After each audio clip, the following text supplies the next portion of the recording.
My name is Joel Westfall, and it has been my absolute pleasure and one of the best jobs I ever had in my federal career to be here for almost the last 6 years. I see so many people here who've come here every time we have one of these events, and I'd like to thank all of you for continuing to come back to the Ford Museum to learn about many of the here are these wonderful lecturers that we try and present to you, every single year. I got a couple of things that I would like to talk about first, and that's to kind of go over some things that are going to be happening at the museum over the next 6+ months.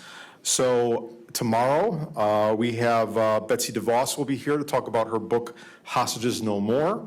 On October 27th, we have Wayman Britt. If you don't know who Wayman Britt is, you have Michigan basketball team, 1976 championship. He's going to be here talking about his book, Fulfilling the Dream. I know a lot of people are looking forward to that. Then John Spencer. John Spencer has written a book called Connected Soldiers, and John has also been in the Ukraine quite a bit recently. And he is going to be talking about his book, Connected Soldiers, and the Ukraine war with me here on stage on November 9th. That is one of our veteran programs that we're having. Later on in December, on the anniversary of Pearl Harbor, on December 7th, we have Jonathan Darman, who will be talking about his book, Becoming FDR. That lets a look at an introspective life of FDR in his early life, his illness and all the problems that he had in his from his 20s to his 30s and on to becoming president. And then finally on December 13th, we have Bill Brands. Many of you know Bill Brands. Bill Brands will be here on December 13th talking about the early 1970s and Watergate. I'm going to talk some more about programs in a little bit, but I want to remind everybody, today is a Watergate program, and although you probably haven't been told, I would like everybody to know that after the show is over, the upstairs is open, and we have a brand new small Watergate exhibit up for you to take a look at. So after the show, after the lecture, please feel free to head on upstairs and check out that brand new Watergate exhibit, which was recently curated by our brand new curator here at the museum, Dr. Morel Luque.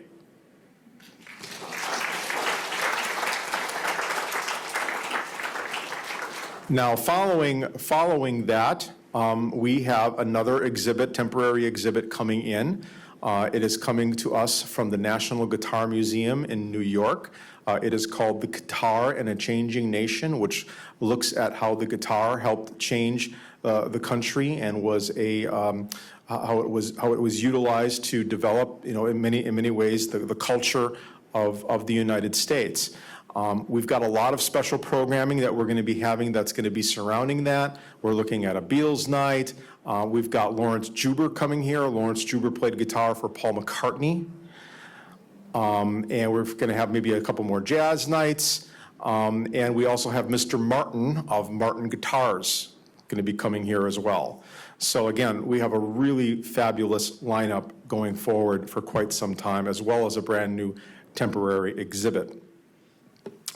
And also, I'd like to talk about one other exhibit that we have going on upstairs, and that is the reimagining of the Saigon staircase. So this is the actual staircase that was at the top of the United States Embassy in Vietnam, in Saigon, in 1975. Many of you probably are looking at me right now, wow, I didn't know that was here.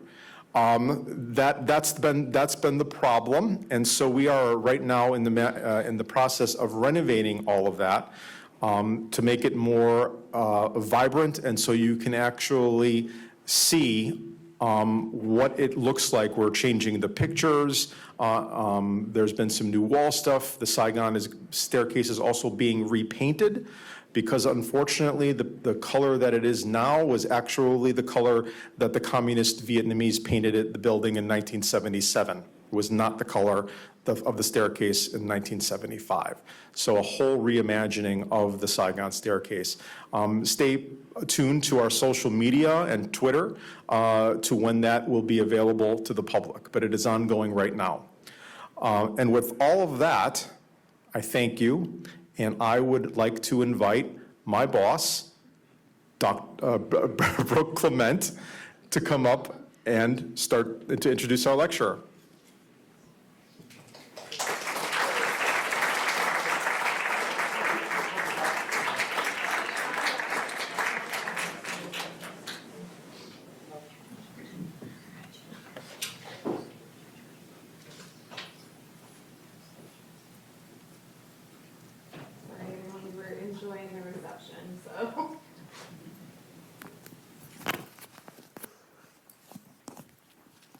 Can you hear me? All right. Well, it is my privilege and honor to. Are you set? You ready? Now I am. All right. It is my privilege and honor to welcome Jill Wine-Banks to the Gerald R. Ford Presidential Library and Museum. I stumbled across this book about a year ago. I think we knew the 50th anniversaries were upon us, and I was looking for ideas for the museum, and this book popped up, and I'm like, wait, what? There's a Watergate girl? So we have been very lucky to get Jill here tonight for us to talk about our experiences as a sole female prosecutor for the Watergate prosecution team, and I'm just thrilled to have this opportunity to have this conversation with you. And so yeah, I have some prepared questions, but I think this is going to be more of a conversation in tone. So, And hopefully we'll get audience questions. And we You came will. out on a horrible, rainy, terrible, cold night. So thank you for coming, and you get to ask questions then. That's right. We will make sure there's time for audience questions. All right. So let's set the scene for everyone. So where were you when you heard about Watergate, and how did you become an assistant Watergate special prosecutor? So it's a long story. I'll try to keep it within our time frame. I lived in Washington. I was an organized crime prosecutor at the Department of Justice.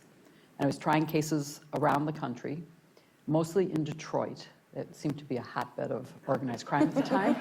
So I had a lot of work there. And I read, as everyone who lived in Washington did, the Washington Post, saw the original break-in story, and then started following it. And you didn't have to be a prosecutor to look at the news and say, this is not just an ordinary break-in. The first clue was that the 5 men were arrested in the Democratic National Committee offices. 4 of them were ex-CIA operatives who had been involved in the Bay of Pigs, and 1 used an alias. But within a day or two, he was identified as James McCord, the head of security for CREEP, the Committee to Re-elect the President. That's a pretty big clue that this might be political. Then it was discovered that among the burglar's possessions was a business card from Howard Hunt with I'm sorry, it wasn't a business card. It was in an address book of one of the Cuban-American burglars, was Howard Hunt's name and White House phone number. Clue number 2, that the White House might be involved, not just his campaign. And then it came time for the trial. They were arrested in June of '72. They were tried and convicted in January of '73. So very quick handling of a case. And Judge Sirica, who handled that trial, because it's the District of Columbia, so federal judges do local crimes, was very suspicious. He did not believe that it was just them. And he kept pressing them, saying, who higher up? Who hired you? And they had been paid hush money, so they weren't talking. But then he was known as Maximum John. And on the eve of sentencing, McCord went, I don't want to go to jail for the rest of my life. And he wrote a letter to Judge Sirica, which was, I think, the big turning point, in which he said, you were right, Your Honor. Higher-ups were involved. Perjury was committed in your courtroom, and we were paid hush money. That's when the Senate committee was appointed under Senator Sam Ervin, and Archie Cox was hired as a special prosecutor's office was created, and he was hired as a special prosecutor. So that's sort of how it came to be.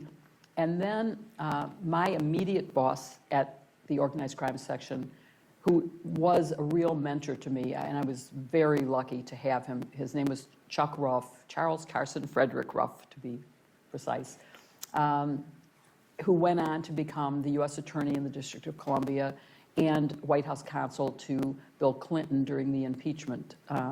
He was White House counsel, and it happened that impeachment also happened. And was really a prominent lawyer at the Department of Justice, got hired, and he recommended that they hire me as well. And I was called for an interview, and I just was talking to a fellow Niles High School alum who was reminding me that in the book I said that I went to my interview wearing a wig made out of like vinyl. I mean, it wasn't really vinyl, but it felt like it. If you've ever been in Washington in its hot, humid days, which start in about April and don't go away until about October, I sweating profusely under it. But I went to my interview and was hired on the spot and was told that I would have to start immediately, even though I said, I need time to wrap up my caseload. And they said, we'll take care of it. We need you right now. And so literally, I started almost immediately. My parents and my younger brother, also a Niles graduate, were in the car waiting for me. It was a holiday weekend, Memorial Day weekend, and we were going to Williamsburg, Virginia. And so I went dressed as if I was driving to a holiday for my interview, and then went on holiday and basically started 2 jobs the following Monday. So that's how it happened. And just to be clear, this is Niles, Illinois, correct? No, Niles High School in Skokie, Illinois. Yes, okay. Because there's a Niles, Michigan. And Sorry. Niles High School, yes. She now lives here in Grand Rapids, but. Welcome.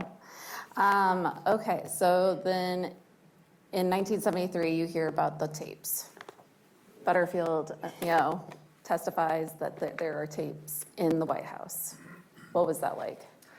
Well, so we started in May, and we knew what I've just revealed, which is that McCord said, yep, there was hush money, there was perjury.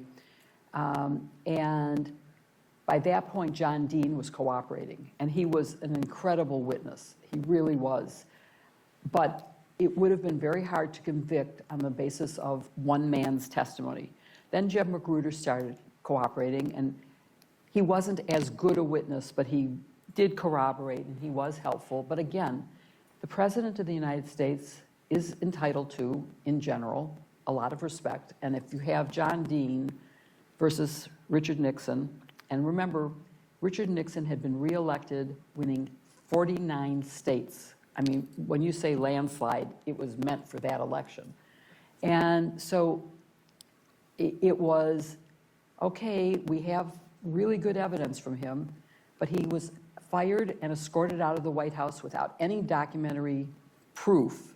So we were relying entirely on his memory, which turned out to be incredible. So when he said on March 31st, 21st, I said to the president, there's a cancer growing, and if you don't put it out, it's going to devour the presidency. That was the first tape we ever listened to, and it was exactly what he said. When we learned about the tapes, he did not know. Very few people knew. The president knew, Butterfield knew, and a few Secret Service agents who had installed and monitored the system knew. No one else knew about the taping system. And it was a lucky question by a Senate staff member in pre-interviews, and this happened on a Friday, and the reason I mention that is because he didn't testify till Monday, and unlike any other secret in Washington, that secret held until he testified publicly. But he told them on Friday, in answer to a question, he was hoping that he wouldn't have to reveal this, but he and his wife had talked, and he said, if I'm asked a direct question, I will have to say the truth. And he was asked, is there a taping system? And he said, yes, there is. And that's how we found out about it. we at the prosecutor's office were monitoring what the Senate was doing, mostly so that they didn't screw up our case. We didn't want them immunizing people that we thought should be defendants. We wanted to make sure that no one we interviewed said something different to them and compromised their credibility for future use in a trial. But no one was sitting and watching it all day. No one was assigned to that task. Luckily, at the moment that Butterfield testified, George Frampton from our team was in the room where the TV, and TVs back then were these little teeny things, black and white. But he heard it and he came running out of the file room where the TV was. There are tapes, there are tapes. And you may remember, I guess it was Comey said, Lordy, there are tapes. That's sort of how we reacted. Oh, Lordy, there are tapes. And we knew that we could either kill our case or we would make our case, but that we had no choice but to ask for the tapes. So we immediately sat down to figure out what tapes can we avoid executive privilege? What tapes can we say are crime fraud? I'm sure if anybody's paying attention to current news, you've heard about the crime fraud exception to executive privilege. You cannot use privilege to prevent the revelation of something if you're involved not in doing your job but in committing crimes. And so we knew the ones that John Dean testified about, where he said, I told the president this, and he said, do this, that those were crimes.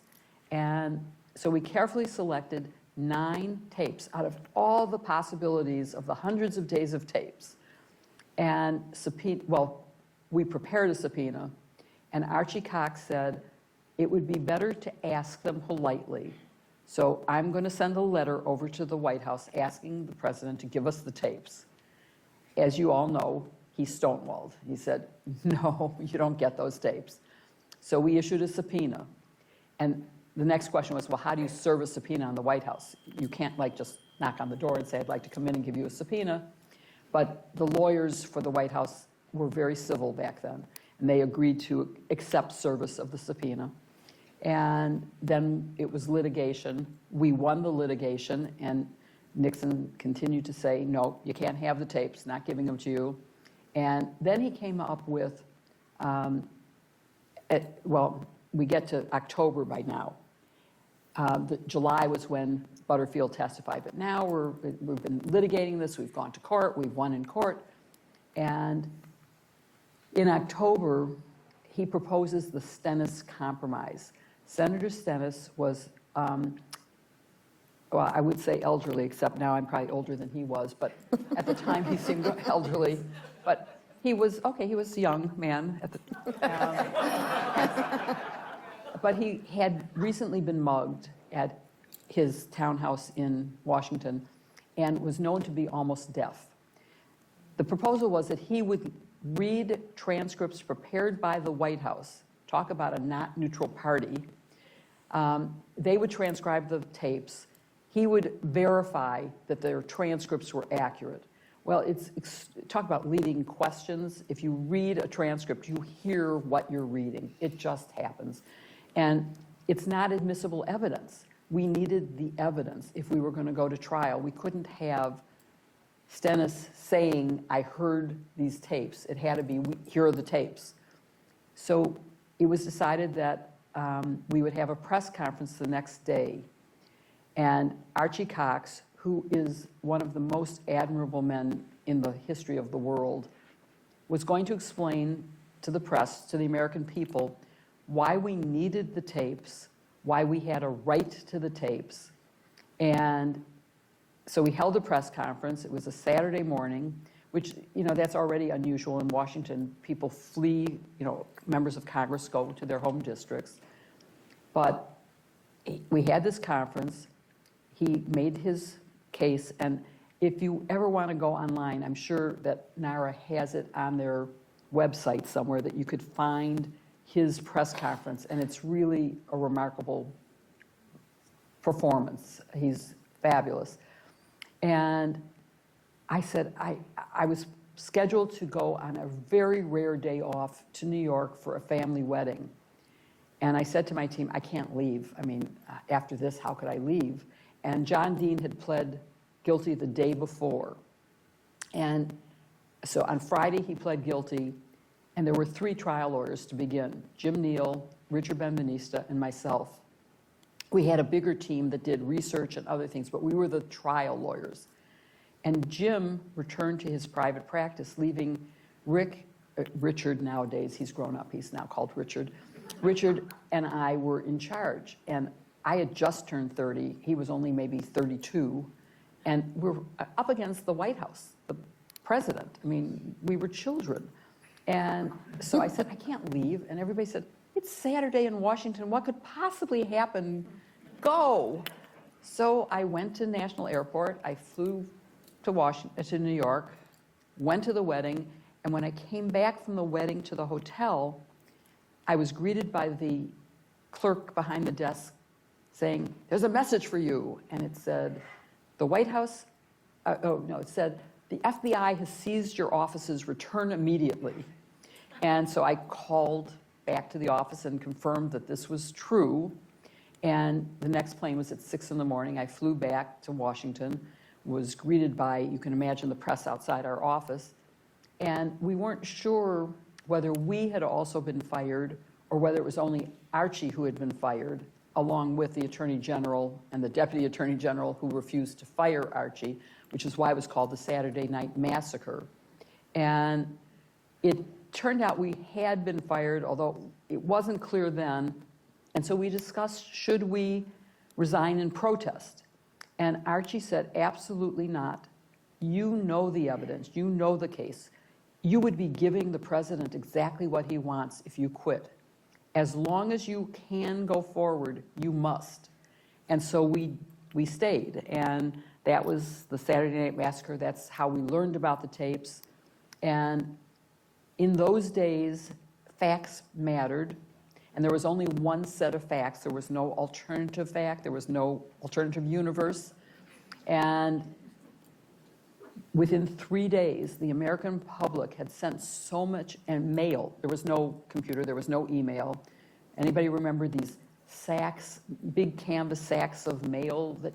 And we were inundated. The White House was inundated. And Richard Nixon was a smart politician. He realized he could not survive. And so he said, okay, I will give you the tapes, and I will appoint a new special prosecutor. I still wonder, why didn't he just bring Archie back? I mean, there was no reason not to rehire him, but he didn't. And that, of course, made us suspicious of Leon Jaworski, who was the one he named, was, well, why him? Why not Archie? How can we trust him? It turned out he was trustworthy, but in the beginning, we did not trust him. And so this is now October 23rd. A week later, on the eve of Halloween, we get called to court, and Fred Bizard, who was the chief White House lawyer for the Watergate trial, said, there are 2 tapes missing, so instead of 9 tapes, you can't have 9 tapes. And Judge Sirica said, you're not going to us, you're not going to do this in the grand jury in secret. The American people have a right to know.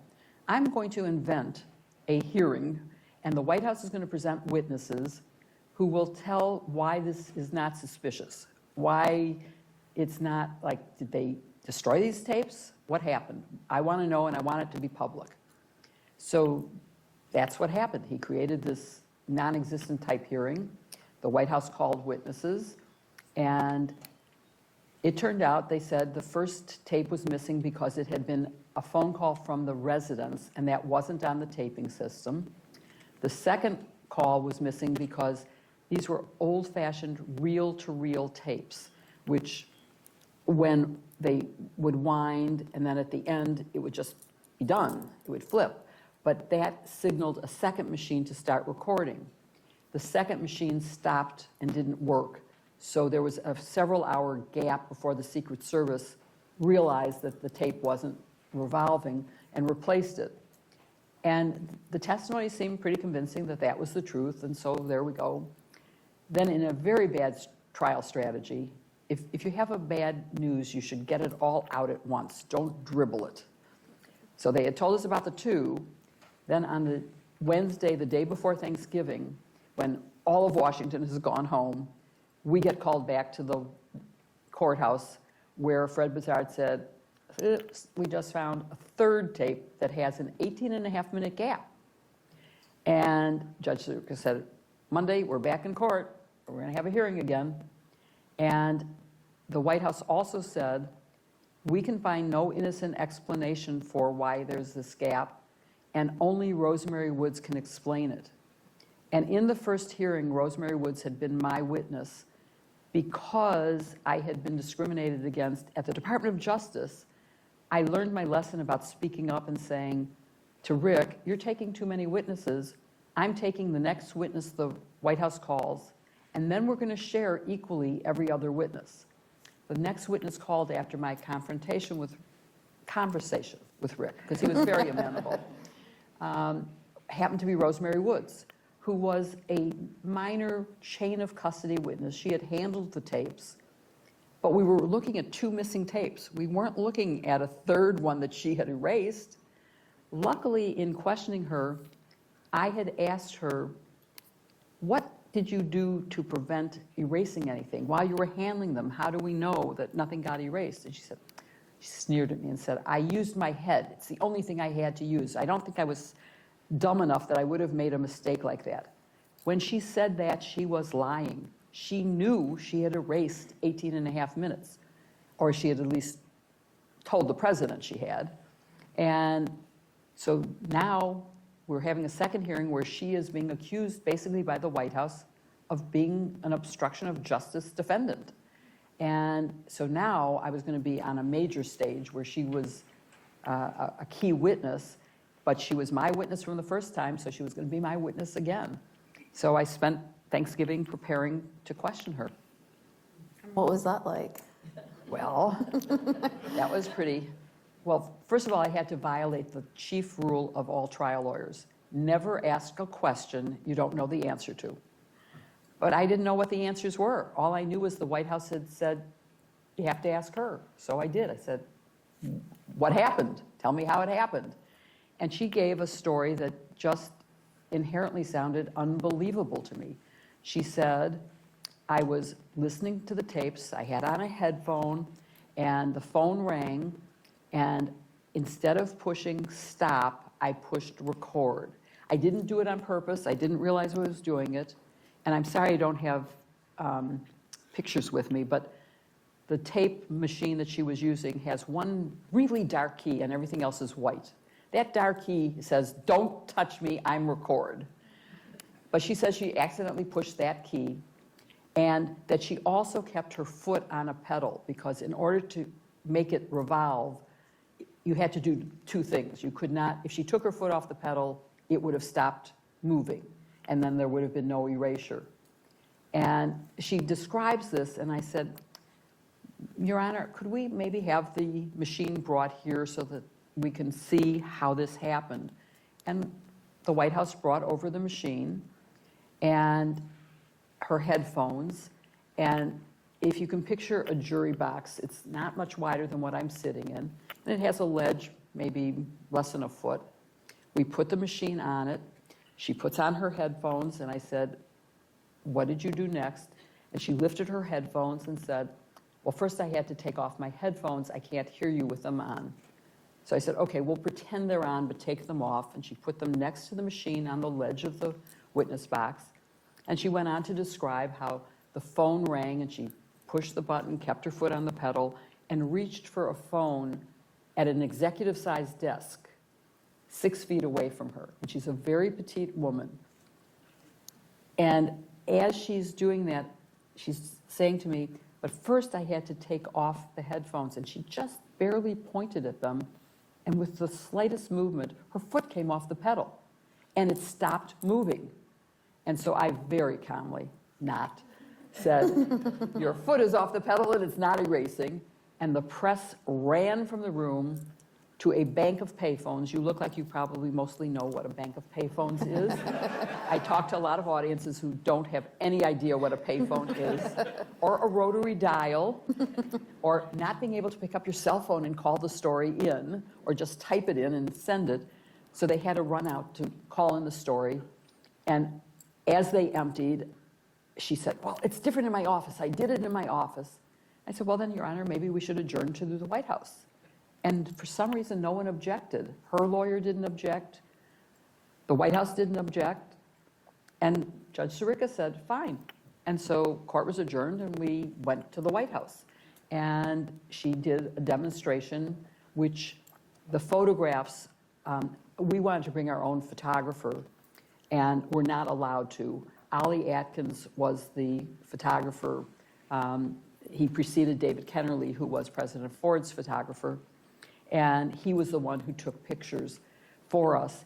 And they became the front page of every newspaper, every news back then there were a lot of news magazines, and also a lot of cartoonists portrayed her as twisted up on a stretcher, and the ambulance is saying, she was explaining how she erased this tape by doing, it was a ridiculous story, nobody believed it.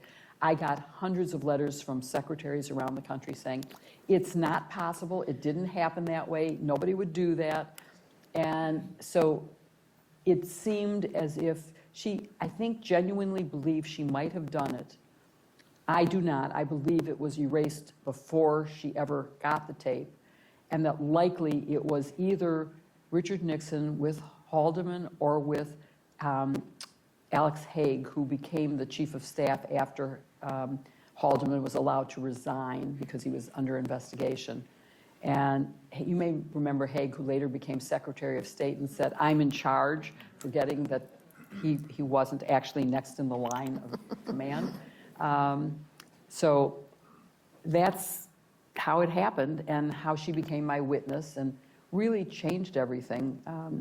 Even for me personally, my Niles High School boyfriend saw my picture in the paper as a result of this and wrote to me, and he's now my husband of 42 years. So definitely changed my life.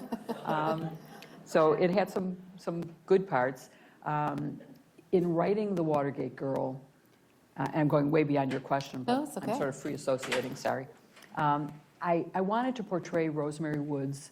Remember, I only knew her for a few days on the witness stand. She was a witness several times and over several days and at the White House. And for those of you who know me and know that I'm known for my pins, if you look closely at the pictures in my book, she's actually wearing a pin that day, as am I. I had on, women used to wear ask blouses that have these ties, and my pin is right here, and her pin is on her dress. And I honestly never noticed the pin until the book was coming out and we were putting together the pictures, and I went, oh my God, she's wearing a pin. But it was, I mean, it was just an incredible, unbelievable experience to have this happen. And, you know, Perry Mason used to every night get someone to confess on the stand, I did it, it isn't your client. And that doesn't happen in real life, but this was my Perry Mason moment where it was clear she didn't do what she said. She said, first of all, I asked her how long the gap was, and she said, I have no idea, I didn't, you know, after a few minutes of listening to the buzz where there should have been conversation, I ran to the Oval Office to tell the president, and he said, oh, don't worry about it, it's not really a subpoenaed tape. Well, if it wasn't, why was she, you know, transcribing it? Of course it was a subpoenaed tape. I mean, there was no question about that. And he immediately called Alexander Haig, and the two of them went to the White House limousine and rode around D.C. They weren't going anywhere. They wanted a private place to talk. And my suspicion is they were talking about, Rose thinks she erased it. Let's let her think that. And for someone who is as loyal to him as she was, it seems to me it's really awful that he would let her take the blame. She did not ever say she erased 18 and a half minutes. She said, I was only on the phone for 3, 4, maybe 6 minutes.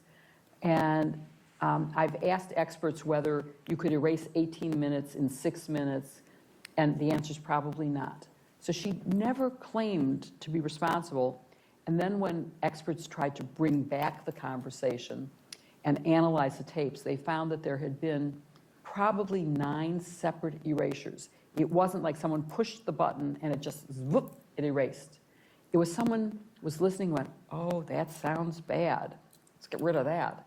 Then they listened some more and went, oh, get rid of that. Get rid of that. And they did it 9 separate times. So it was clearly a deliberate erasure. As of today, and believe me, experts have tried to resurrect it with modern technology, and so far it seems to be sort of like the Secret Service text messages. It seems to be gone and not able to be brought back. But Haldeman was a prolific note taker, and it was his conversation, so there are notes of it, and we know that it was a Watergate conversation, that they were talking about what PR offensive they could take. And so it was, obviously there was something much worse than talking about what PR can we put out there to deal with this. So we still don't really know, and probably never will, what's on that tape. Amazing. Do you need some water? So what was the ultimate result of your investigation as opposed to what was happening in the Senate and the House? Well, of course, the Senate and the House, the Senate role, which was proceeding simultaneously with us, was to inform the American people and was to determine what laws might be needed to prevent future recurrences, much like what the January 6th committee is doing. And they will be proposing legislation that will cure gaps in the laws that might have allowed the dissolution of democracy, which I think is an important thing. But they have no criminal authority. Ours was to see what laws are currently on the books that might have been violated by the actions of all the people involved, and to investigate who was involved, what they did, and what laws might apply to the conduct at issue. The House was a latecomer to this. As it developed, then they started having an impeachment hearing at the Judiciary Committee. And their job, of course, is to determine whether there are high crimes and misdemeanors, which is not the same as a crime. Crimes have, in order to establish a guilt, you have to prove whatever the elements of that particular crime are, the mental state, the actual conduct, and that's our job. Theirs was, is this something that really hurts democracy, that is politically so awful that the person needs to be removed from office? And we, who had discovered clear evidence of Richard Nixon's equal involvement in these crimes, wanted to indict Richard Nixon. And Leon Jaworski, who took over from Archie, said, no, impeachment is in the Constitution for a reason. I think he should be impeached. And in those days, as I said, there was bipartisanship and facts mattered. And impeachment was a real possibility. Not impeachment, which is the first step, which is like an indictment, but conviction on the impeachment in the Senate was equally, if the evidence was what we said it was, would have happened. And it never occurred to me that people would vote in total ignorance of the actual facts. That wasn't how we faced it. But we said to Leon, there's a little rule that allows us to ask the court permission to share grand jury testimony with other agencies in certain circumstances. This would be one. We want to be able to give them a roadmap to impeachment so that they don't have to reinvent the wheel and try to interview the same witnesses that we're already familiar with. And he agreed to that, which meant we named Richard Nixon an unindicted co-conspirator. He wasn't going to go to trial, but his words could be used against his fellow conspirators, which meant that the tapes were all admissible against all the defendants. And we gave this roadmap to the Senate, the House committee, which used it to draft articles of impeachment. And then we issued a trial subpoena after the indictments, which accompanied this.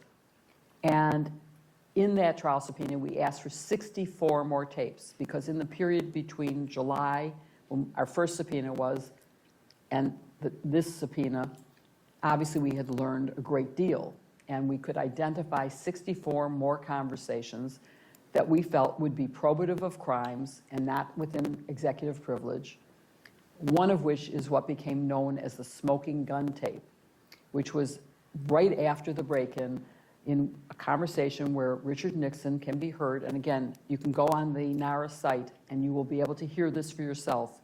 And there's no question what's said.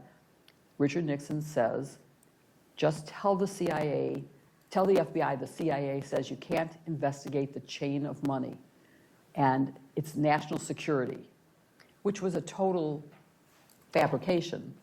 The chain of money was because the burglars, when they were arrested, aside from having Howard Hunt's phone number, had $100 bills, all of them, brand new $100 bills in their pockets. Those $100 bills were the result of cashing a campaign check in Miami. One of the Cuban Americans from Miami cashed the check, and the money could have been traced by what bank issued it, and eventually you would have seen it was a campaign check.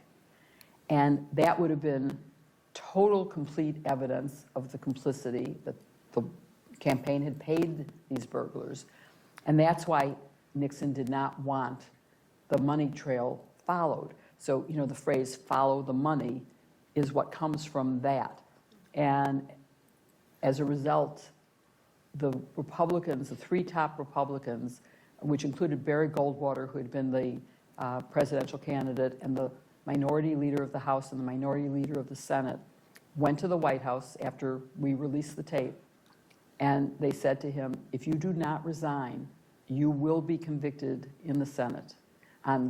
There were 3 articles of impeachment. There probably would have been more, but they had only gotten through the first 3.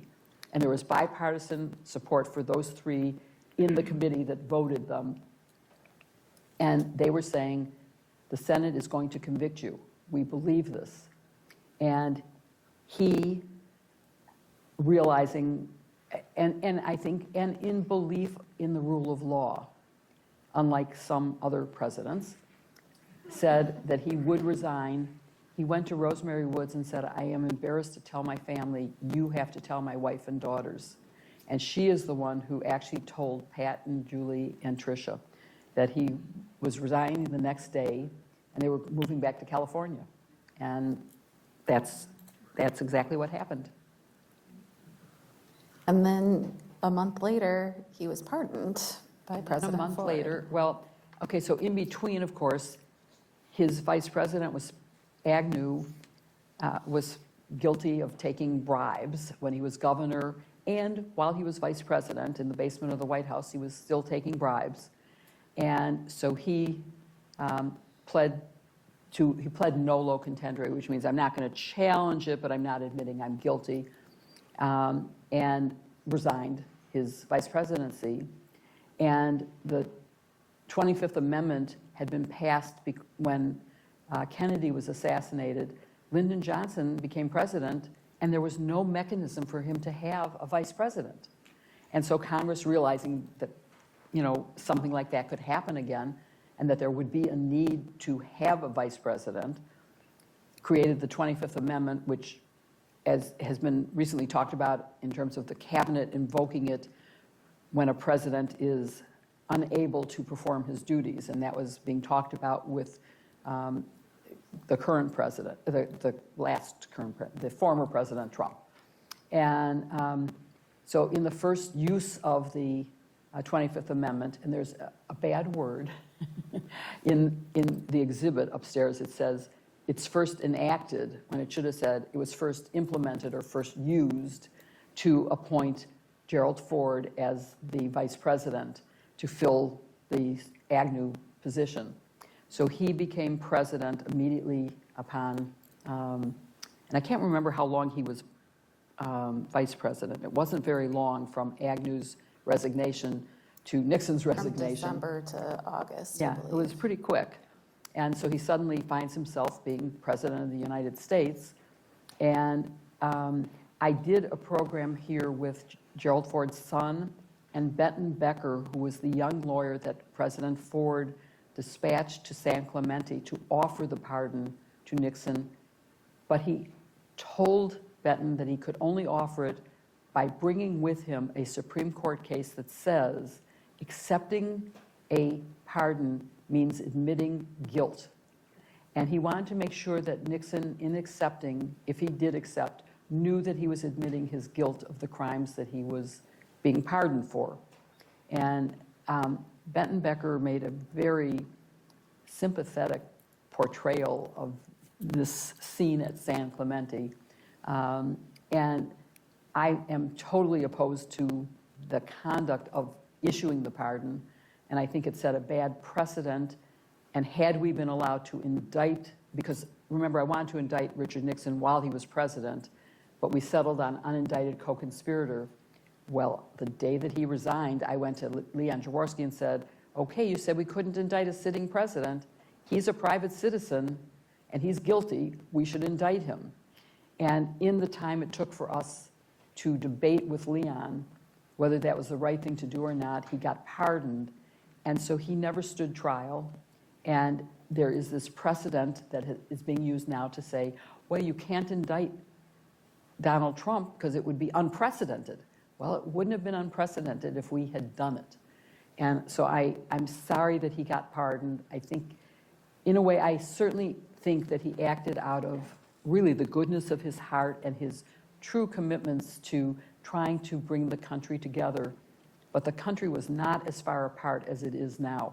The divisions were not anything like they were. I mean, Democrats and Republicans believed that Richard Nixon was guilty. They believed the evidence in front of them. They believed the facts. And so nothing would have happened if we had done it. It would have been the right thing to do, because if you don't hold criminals accountable, they keep committing crimes. And they also empower future people to do crimes. If Donald Trump isn't held accountable and he becomes president again, or someone who has the same moral fiber, and one of the similarities is both Donald Trump and Richard Nixon believe the ends justify the means and that they would never get caught. Richard Nixon didn't destroy the tapes. Oh, I'll never have to give them up. And by the time he had to give them up, if he destroyed them, that would have been obstruction of justice. He could have done it the day that Butterfield testified before we subpoenaed them, which was less than a week later. But he did have a week in which to act, but he didn't, and then it was too late. And he created the office where he empowered his people to do crimes, because he said the ends justify the means, and Donald Trump says, I could kill someone on Fifth Avenue and I wouldn't lose a single vote. And it's the same attitude that trickles down to the staff, and they think they can commit crimes. The Attorney General under Nixon went to jail because he authorized the break-in. He was involved in the hush money. All those people got involved because the president let them think that that was okay to do. And so, you know, is there a lesson there? Yeah, you have to elect people of high moral character who would never do something like that. I don't think there's any chance that Gerald Ford would have ever countenanced any of the conduct that Richard Nixon did. And he appointed an attorney general who he hoped would mend the Department of Justice and bring it back to some credibility, because it had done some bad things. The head of the organized crime section went on to become the head of the criminal division, Henry Peterson, and he ended up giving information to John Dean that he should have never, I mean, you would never give the White House information about a criminal investigation. And he again, he didn't have ill motives. I think he was a career prosecutor who got thrust into a very political position as head of the criminal division. Usually it's a political appointment. So I don't think he was evil, but he really, like Comey, did some really stupid, bad things. He's a good person, but he did a wrong thing that's clearly in violation of the Department of Justice rules and regulations. We're getting close to the end of our time here, Okay. so I think that Hopefully you have questions. Think of questions. I'm hoping, so we'll be getting ready for questions here too. But I thought I'd take this opportunity to ask you a question about hashtag Jill's pins. Oh, And I know you're wearing a pin today, but how did that hashtag start? How did this collection start? Maybe tell us about your pin today. so let me start with my pin today. It was a gift from the Watergate Hotel where the burglars stayed the night of the break-in. The night of, there were 2 break-ins. This was to repair a not working bug on a telephone. So that's where they stayed at least the second time. And when my book first came out, the Watergate Hotel had a book event for me, and they gave me this, which has the Watergate Hotel symbol on it, and above it says 1972, and below it says the Watergate Girl. And so since we were talking about the book, it seemed like an appropriate pin to wear tonight. And my pins started, again, if you look at the book and the pictures, I said I was wearing a pin when I went to the White House to question her. She was wearing a pin. There's a picture of me and Archie in it, and I'm wearing a pin. The Reflections yearbook from Niles High School shows my high school photograph. I'm wearing a pin. I have always thought pins were great accessories.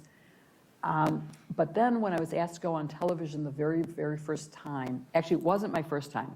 I had my first time on television, I was on Good Morning America, I was General Counsel of the Army, and I was talking about tanks. You'd be amazed what you can learn if you have to.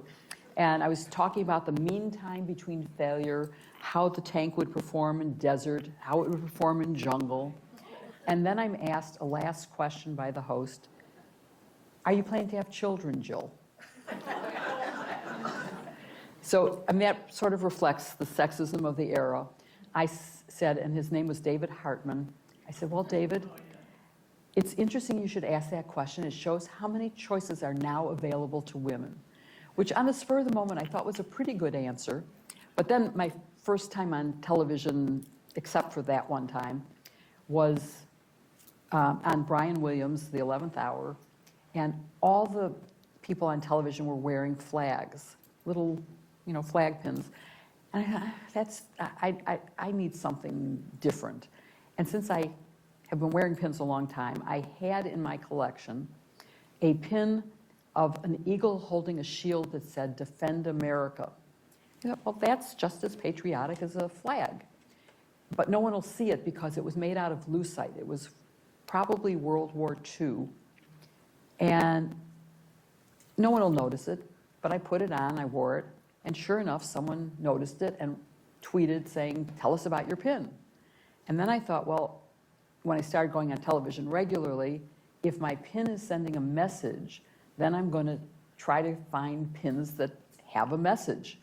And then I started getting hundreds of pins from fans that are so unbelievably creative. I mean, I cannot tell you how creative they are. And so I started having hashtag Jill's pins. And if you go on my website, you can look at the pin collection, and they all explain, just in a few words, why I wore that particular pin. This week, I wore a pin. I was in New York. My book has been optioned to be a movie, so it's very exciting. And I was meeting with Katie Holmes, who wants to play me and who's optioned it, and the screenwriter that she hired.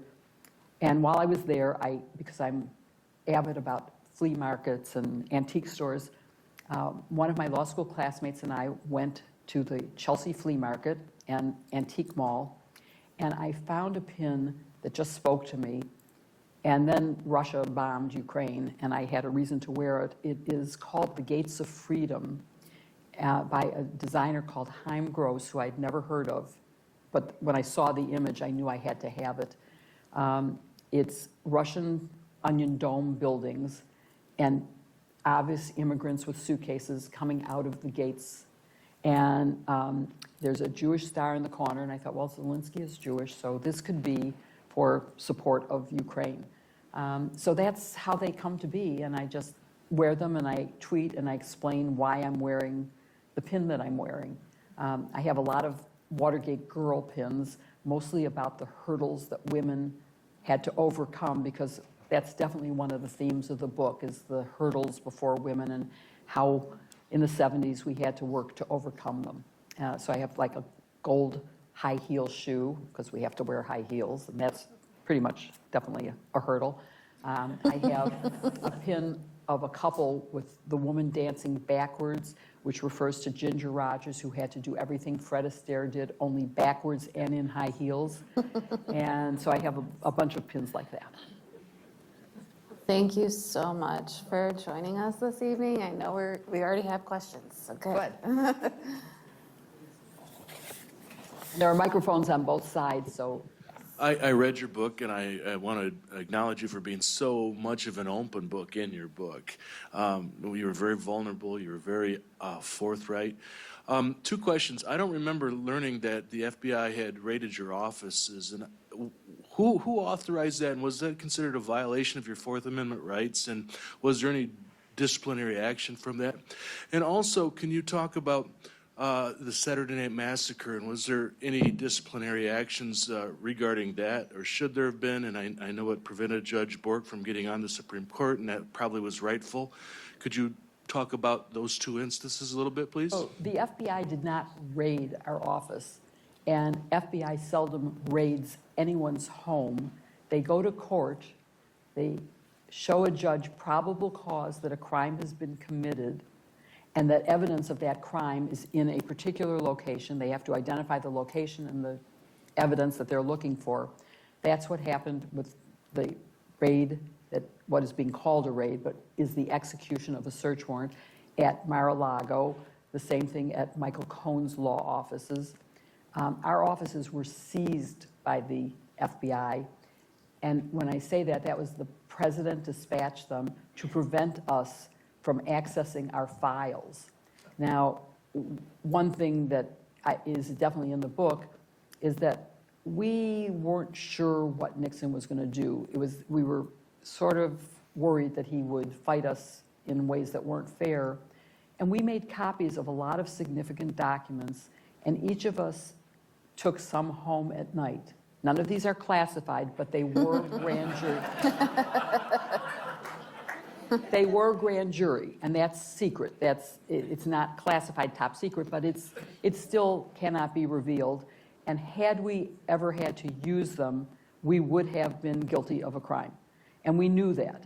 We hoped it would never happen, but we also said we're willing to take that risk and to go to jail because America needs to know what's going on. So we did have documents that we could have used had it become necessary. As it turned out, we ended up being reinstituted and allowed to go forward. But the FBI was just preventing us from removing anything from the office. So they didn't go through anything, and they didn't violate our Fourth Amendment rights. They just were doing their job. So no, there was no consequences of that. In terms of the Saturday Night Massacre, Richard Nixon ordered his Attorney General, who had hired Cox. I mean, it's, to fire Cox. But in being hired and being confirmed by the Senate had made him promise that he would not fire the independent counsel except for just cause. And Elliot Richardson was a man of great character and said, I can't do it, Mr. President. I promised I would only do it for cause, and he hasn't done anything that gives me cause, so I cannot fire him. So he got fired. That made the deputy, Ruckelshaus, the Attorney General, acting Attorney General, and Nixon said, fire. And he said, I made the same promise, I cannot do that. So he got fired. Bork, who was the third in command, he was Solicitor General, became acting Attorney General, and he said, I didn't make that promise, I'll fire him. And so he did. There were a lot of Bork jokes that circulated after that, and you're correct, I think he was extremely conservative, and that certainly played a role in whether he would be confirmed or not. But I think the main reason was that he had fired Cox, and people thought that was wrong. And so he did not get confirmed for this. And that is the only consequence of the Saturday Night Massacre, which, as I said, 3 days later was completely reversed. The 20th, Cox gets fired. The 23rd, okay, I'll give you the tapes and I'll hire a new. Leon didn't start 3 days later, but he was hired pretty quickly and became, the next special prosecutor. So the consequences were, in some ways, I mean, no one could have been better at setting up the office than Archie Cox.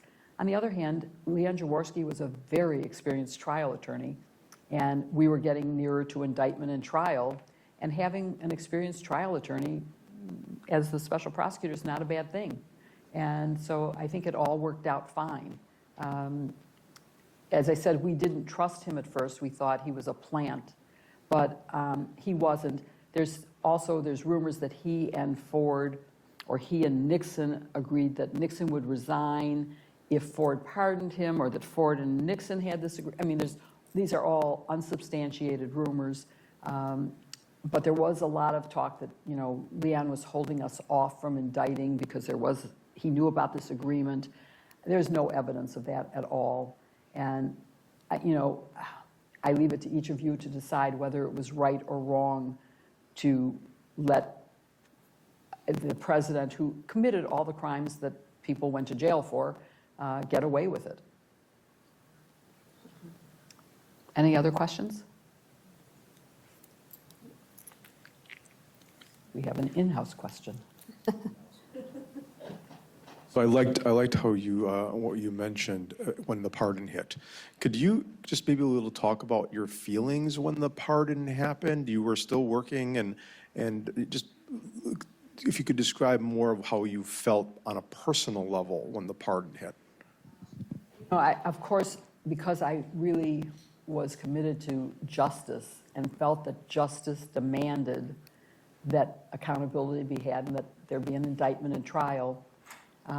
I was disappointed, angry, sad, but because I was also in a position of responsibility in this area, we immediately went into action doing research of, is a pardon effective? Or can we still go ahead with an indictment?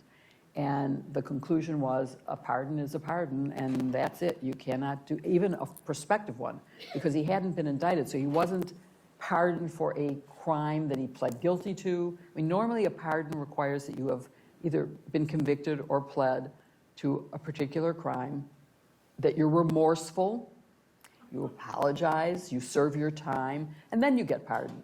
It's never been used before this one of, I know you haven't been indicted, you haven't admitted anything, you're not remorseful, but I'm going to pardon you from any possibility of ever being charged. That was sort of one of the reasons that I think it's one thing to pardon after indictment. It's better after a trial so that people can see, and so that the person honestly gets a chance to defend themselves. You accuse someone, they get a chance to defend themselves. Now, the president is different than any other defendant because the president has the bully pulpit. He has access to the press, and he can defend himself quite well without going to trial. But that was, that didn't happen. The pardon meant there was no potential going forward. Well, thank you so much, Jill. We've really appreciated you being here, and Rachel's going to come up and close us out here. Thank you, Brooke. My name is Rachel Siglo. I am the Deputy Director of the Gerald R. Ford Presidential Foundation, and I am pleased to thank you, Jill, for your remarkable personal account that gives us behind-the-scenes look at some of the people involved in Watergate and their impact on the way the scandal played out. Thank you. I would like to share my gratitude to our friends of Ford who underwrote this and so many other programs we host, and to our partners at the Gerald R. Ford Library and Museum, Brooke Clement and Joel Westfall. Tonight's program featuring Jill Wine-Banks is what makes the Ford a truly special place. If you enjoyed learning something new and fascinating, we hope you will follow up by visiting the outstanding collections in the Ford Presidential Library in Ann Arbor, and the Watergate exhibit upstairs in the Ford Presidential Museum. Also, if you are not already, please consider becoming a friend of Ford and help support our efforts. To sign up and see our upcoming programs and exhibits, visit our website. There you will find an array of resources to learn more about our 38th president. Thank you for joining us in this important work we do.